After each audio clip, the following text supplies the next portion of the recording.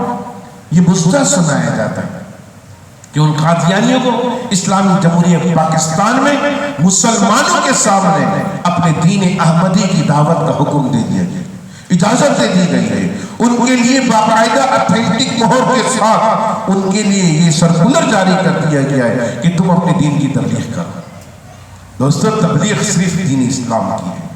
تبلیغ کا حکم صرف دین اسلام کے لیے ہے۔ کنتم خیر امہ کے کر اللہ رب العزت نے جو میرے اور آپ کے اوپر یہ صحرا سجایا ہے، کیوں سجایا ہے؟ فرمایا انبیاء علیہ السلام کو محمد رسول اللہ کی نبوت پر ختم کر دیا گیا ہے، ان کی نبوت وہی روک دی گئی ہے۔ اب محمد رسول اللہ کی نبوت ایسی نبوت ہے جو قیامت تک چلے گی،